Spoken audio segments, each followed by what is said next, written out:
New chick day! We got all our new meat chickens, so we'll unload them.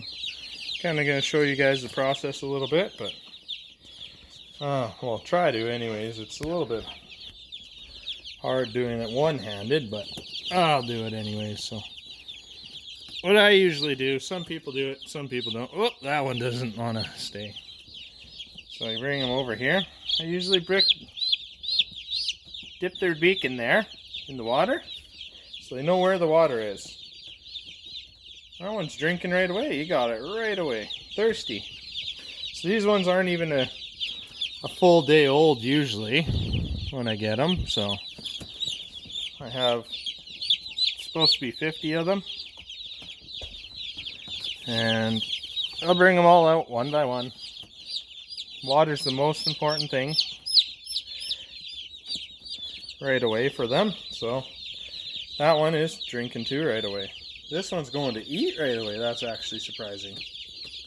I usually don't have them eat for a few minutes when I bring them out. So, but yeah, that's brand new chick starter feed. It's a little bit smaller crumbles, and they can eat it. But yeah, they're curious little guys. So they'll head over underneath there for their heat.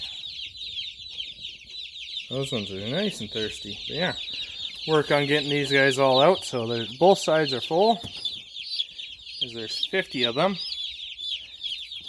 Get them some water. After a couple days I can go to a bigger waterer, but there's a risk of them drowning from what I've understood. I've never had an issue with it myself, I don't think. But there is a risk of it with deeper waters from what I've heard. So you really got to watch. Yeah, this one's going right in it. But some people, even with these little ones, put marbles in the bottom or little rocks or things like that just to make it a little bit better, that or less chance that they end up drowning in it, because it's not deep enough then. But yeah, so I slowly move them over and slowly get them out one by one. So I'll leave them in there. They can last 3 days without food or water because of the yolk that they consume when they hatch, and after that they need to have water. But the best thing is to get them water right away, get them to drink water right away. So these ones are doing really good, the 4 that I have pulled out, and drinking water really good. It looks like they have no issues at all. But yeah, that's a little update. We have all those ones, and then the other side here as well is all full. So there should be 50. Sometimes they give you 1 or 2 extra, just in case one dies or something, I think is why they do it. But yeah, that's our things. I'm going to work on unloading them, and then hopefully I can get on top of the roof in here before it rains again. I'm not sure if there's thunderstorms coming today at all or not. But yeah, it's a little more open, and so you can tell the floor gets wet when it rains, so that means these guys can get wet. I have a tarp over here, so if it does rain before I get the tarp on the roof, I will put it over top of this brooder, just to make sure they stay dry. Because yeah, getting wet chickens is not a good thing, so especially when they're new babies. This one's going in there as well. Thankfully it's just their feet, it's not too deep, so yeah, they're a little bit dumb sometimes, brand new.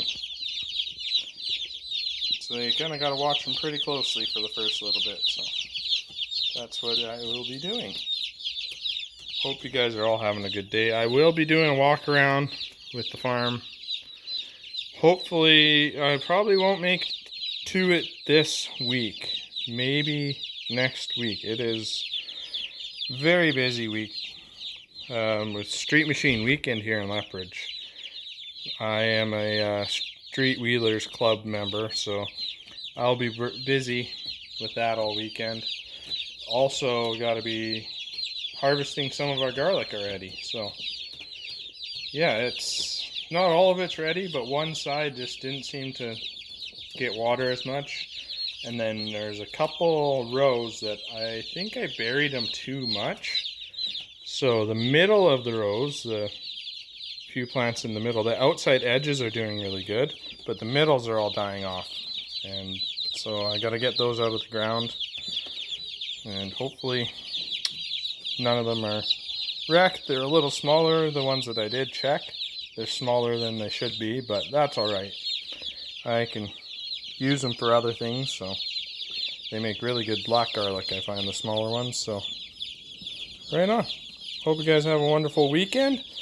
Hope to see some of you at Street Machine Weekend. I will be at the Show and Shine for sure, and just kind of in the background at other places. So love you all, bye.